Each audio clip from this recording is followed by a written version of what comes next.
Hello, নমস্কার বন্ধুরা। আমি গৌতম আবার চলে এলাম আমার ইউটিউব চ্যানেল ম্যাথসিট গৌতমে আরেকটি নতুন ভিডিও নিয়ে। তো আজকে আমরা আমাদের যে টেক্সট বুক আছে, সেই টেক্সট বুকের একটি ক্রিটিক্যাল প্রশ্নের সলিউশন করব। দেখা যাক প্রশ্নটি কি? প্রশ্নটি হচ্ছে, দুটি পূর্ণ সংখ্যার যোগ, বিয়োগ, গুণ ও ভাগ কি সর্বদা পূর্ণ সংখ্যা হবে? এটি যদি থাকে পরীক্ষায়, তাহলে এটা কিভাবে আমরা অ্যান্সার করব সেটি আমরা দেখি। তো আমরা দুটি পূর্ণ সংখ্যা ২ ও ৩ নিয়েছি। আমরা ধরে নিচ্ছি দুটো পূর্ণ সংখ্যা ২ এবং ৩। এবার এদেরকে যোগ, বিয়োগ, গুণ ও ভাগ করে আমরা দেখব যে সর্বদা কি এর যোগ, বিয়োগ, গুণ, ভাগ পূর্ণ সংখ্যা হয় না মূলত সংখ্যা হয়। তো ২ ও ৩ কে আমরা যদি যোগ করি, যোগ করলে আমরা পাবো ৫, যেটা এটি পূর্ণ সংখ্যা। আবার ৩ এর থেকে ২ বিয়োগ করলে আমরা পাবো ১, এটিও একটি পূর্ণ সংখ্যা। ২ আর ৩ গুণ করলে আমরা পাবো ৬, এটিও একটি পূর্ণ সংখ্যা।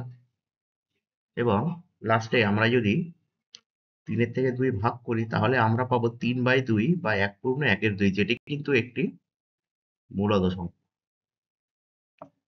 তাহলে আমরা এক্ষেত্রে ২ ও ৩ এর ক্ষেত্রে যদি করি, তাহলে বলা যায় যে এদের যোগ, বিয়োগ, গুণ পূর্ণ সংখ্যা হলেও এদের ভাগফল কিন্তু একটি মূলদ সংখ্যা। আবার আরেকটি ক্ষেত্রে আমরা ধরি যে ৮ ও ২ দুটি পূর্ণ সংখ্যা। এদেরকে যদি আমরা যোগ করি, এদের যোগফল হবে ১০, বিয়োগফল হবে ৬, আর ৮ এর সাথে ২ যদি আমরা গুণ করি হবে ৮ দুগুণে ১৬। আর এদেরকে ৮/২ যদি করি তাহলে হবে ৪। তাহলে এক্ষেত্রে ৮ আর ২ এর ক্ষেত্রে কিন্তু আমার যোগ, বিয়োগ, গুণ, ভাগ এই ৪ টাই কিন্তু হয়ে গেল আমার পূর্ণ সংখ্যা।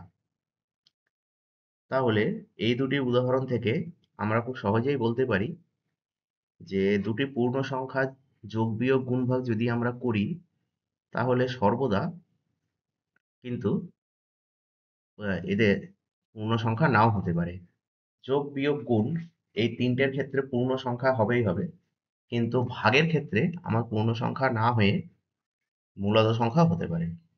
এইভাবে আমরা দুটি উদাহরণের মাধ্যমে খুব সহজেই এই বক্তব্যটা আমরা প্রমাণ করতে পারি যে দুটি পূর্ণ সংখ্যার যোগ, বিয়োগ, গুণ ও ভাগ সর্বদা পূর্ণ সংখ্যা হবে কিনা। তাহলে এক্ষেত্রে আমরা কি পেলাম? যোগ, বিয়োগ ও গুণ পূর্ণ সংখ্যা হলেও ভাগফল কিন্তু সর্বদা পূর্ণ সংখ্যা হবে না। এটি কিন্তু মূলদ সংখ্যা হতে পারে। তো তোমাদের যদি আমার ভিডিও ভালো লাগে এবং এরকম আমাদের টেক্সট বুকের বিভিন্ন প্রশ্নের সলিউশন যদি তোমরা পেতে চাও, তাহলে তোমরা আমার চ্যানেল ম্যাথস উইথ গৌতমকে লাইক ও সাবস্ক্রাইব করবে এবং বেল আইকন প্রেস করবে। তোমরা আমাকে ইউটিউবে @কম্পিটিটিভ ম্যাথস ইন বেঙ্গলি এই নামেও খুব সহজে খুঁজে পেতে পারো। তোমাদের শেয়ার এবং সাবস্ক্রাইব পেলে আমি অবশ্যই এরকম আরো ভিডিও নিয়ে আসবো। আজকের মতো এইটুকুনি। নমস্কার।